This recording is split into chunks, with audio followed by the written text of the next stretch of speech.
Je m'appelle Guillaume Noyer, j'ai 32 ans, je suis genevois depuis que j'ai 4 ans et c'est une ville que j'adore.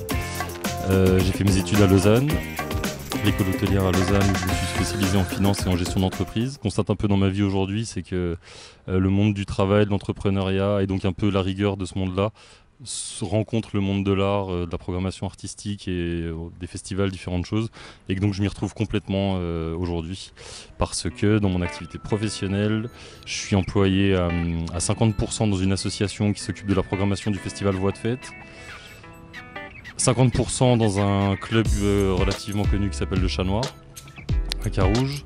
Et à côté de ça, j'ai des entreprises au sens d'entrepreneuriat avec des amis, principalement Nathaniel Gillian qui est un peu mon alter ego, on va dire, depuis qu'on a fini nos études ensemble. Et on a ouvert ensemble un bar qui s'appelle le Little Barrel aux Eaux Vives.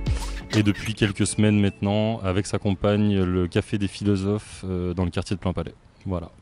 Le travail passion un petit peu aussi, c'est-à-dire rarement le matin je me lève en me demandant pourquoi je me lève et voilà, je vais au boulot en ayant des objectifs à remplir qui sont des objectifs que j'ai posés avec des collègues qui sont presque des amis ou mon meilleur pote en l'occurrence si je parle de Nat. Donc finalement ouais, je vais bosser comme j'irais créer quelque chose en fait. Donc pas vraiment avec le sentiment de travailler au final. Je vais aller à l'opposé de tout ce que tout le monde dit, parce que tout le monde se dit laisse-toi porter par ton envie, lance-toi, tu vas te ramasser, tu vas te relever, etc. Moi je commencerai par faire un business plan. Donc c'est une recherche, c'est une étude de faisabilité, enfin c'est un peu un défaut professionnel et c'est ma spécialité dans mon travail. Donc voilà, je commencerai par faire un dossier, le présenter à des pros du domaine. Comme on dit, on n'invente jamais vraiment grand chose, donc autant le montrer à des gens, voir leurs réactions. Soit les gens ils sont enthousiastes et ont envie limite d'adhérer ou de participer ou de rentrer en partenariat, ce qui est plutôt bon signe.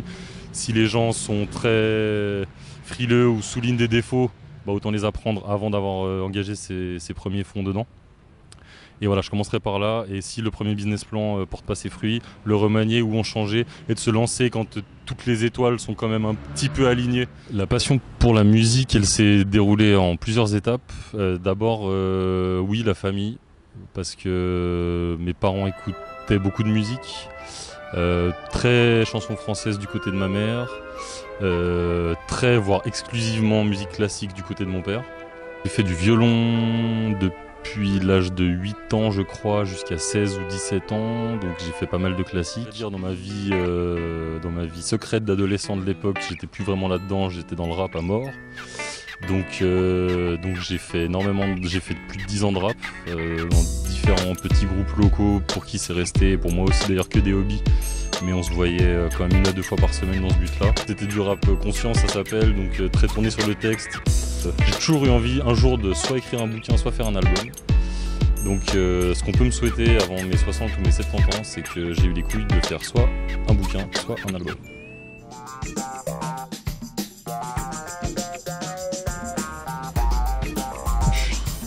Sanson, Tartare.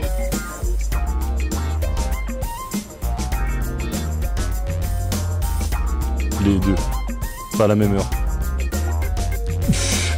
Les deux, pas à la même heure. On était aux Philosophes, en chemise et sans chaussettes. On finira en disant simplement I love Josiane et Josette. Bim.